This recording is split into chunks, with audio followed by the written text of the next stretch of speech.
Not a Smiley Guy by Polly Horvath, illustrated by Boris Kulikov.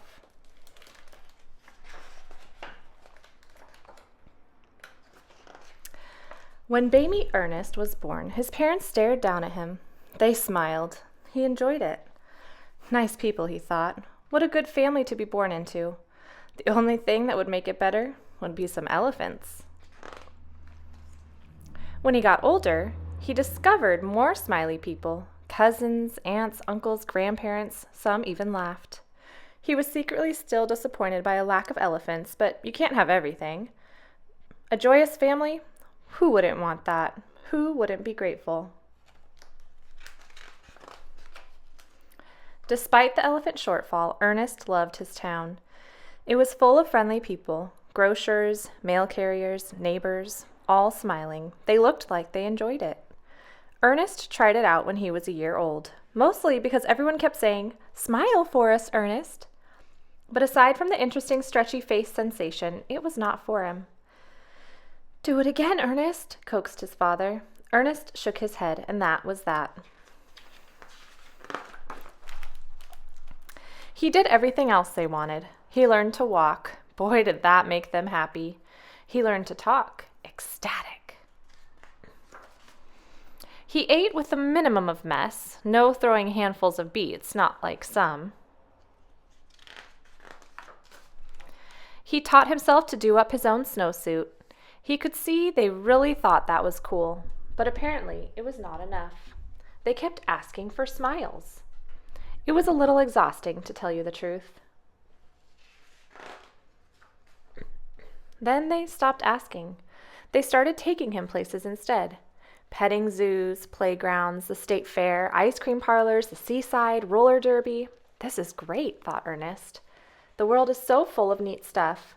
He thought a lot of people were kind of loud and over-smiley, but he wasn't one to complain.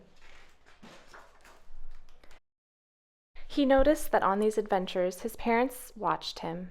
At the street fair, when the clowns came out, his parents didn't even glance at them. They watched him instead. He was beginning to think it was creepy.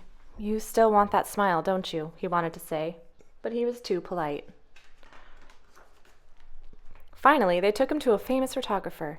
"Smile, Ernest," said the photographer. Ernest thought his parents were cheating to make someone else say it.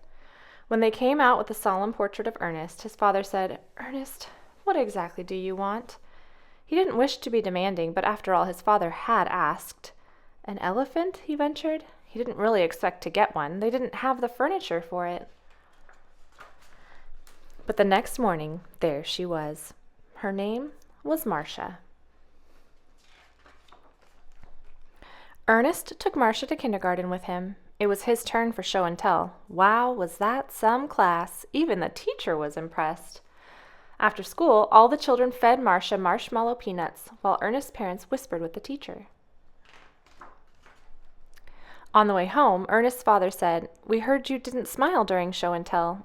"Why don't you ever want to smile?" wailed Ernest's mother. "We got you an elephant." She was so loud it scared the bejesus out of Ernest. He almost fell over Marcia, who was walking quietly home with them, eating more marshmallow peanuts. Then everyone calmed down. "We're worried," said Ernest's parents. "Why aren't you happy?" Ernest was surprised. "I am happy," he said. "I'm almost always happy. I'm just not a smiley guy." "Oh, oh," said his mother, looking happy now. "Is there something else you could do to show it?" asked his father. "To let us know?" "Like what?" asked Ernest. "Dance a little jig?" Ernest gave it a try, and so did Marcia. They were quite the sight. "Maybe not every time," said Ernest, stopping to catch his breath, because, to be honest, it felt a little silly. "But now and then. Can I still keep Marcia?" "That's up to Marcia," said his mother. "Certainly," said Marcia, and she smiled. To her, it came naturally. "We love you anyway," said Ernest's parents when they tucked Ernest and Marcia in that night. "I love you anyway, too," said Ernest. "I think I will love you all anyway, too," said Marcia. "Eventually, but it's only my first day. Do you think you could get me a bigger bed?" "Of course," said Ernest's parents, because his first impression had been right. They were nice people. Ernest did a little jig lying down because, as usual, he was happy. He had everything in life he wanted, including an elephant. Who wouldn't be happy? You don't have to change, but for the people you love, you do what you can. The end.